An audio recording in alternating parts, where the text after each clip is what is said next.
वजीरां दिर तल्ला कोई निकला खपे।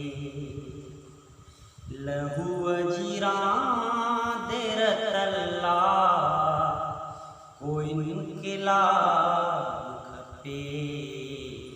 असांखे हाणे अव्हां खां सॼो हिसाब खपे।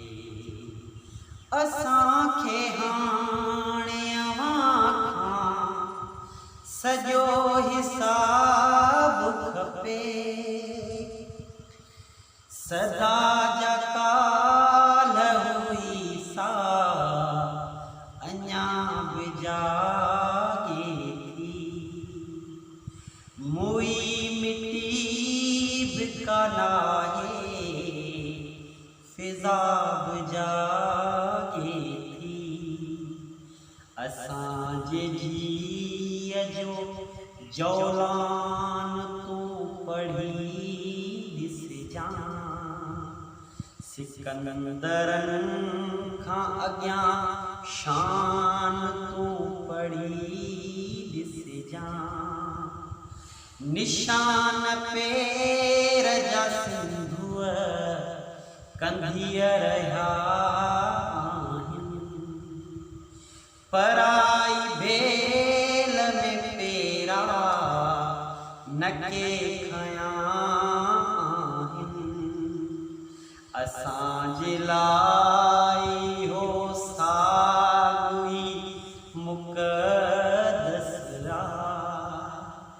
थरनि ते मोर टिलनि भाॻी मुक़दस सिंधुअ जो आब थो घुरिजे न काच नाब खपे।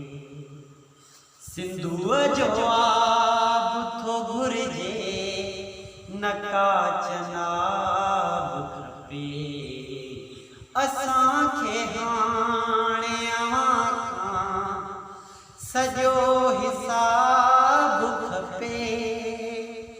लहू वजीरां दिर तल्ला कोई इनक़लाब खपे।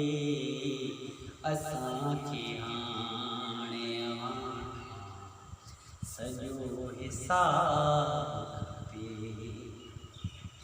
उजाड़ देस खे जेकर मिलियो जीवारो मतो आहे लश्कारी मचो जो मारो कहीं जे आह कहीं कातई तरार हलन। असां ते ज़ुल्म जा खंजर था बार बार हलन। तिंजण जे बार जे कातिल हिते कुहाया थी।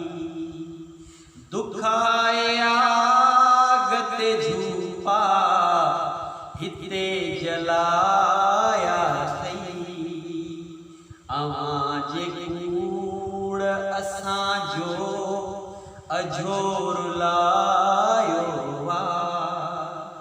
रुगो धूड़ अव्हां छा हिते बचायो इएं न सात रहे को सिधो जवाब खपे। इएं न सात रहे को सिधो जवाब खपे।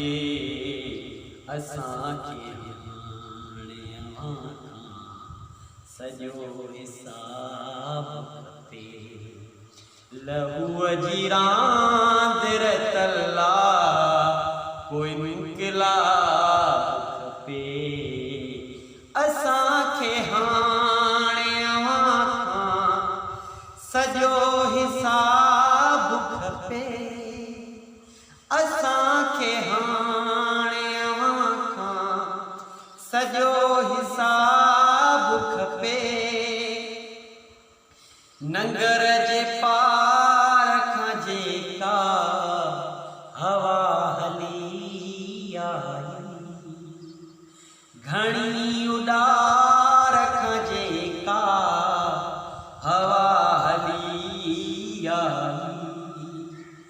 सुगंध सार खणी छेक में नचिया है सिंधु जी नीठ खणी छेक में नचिया है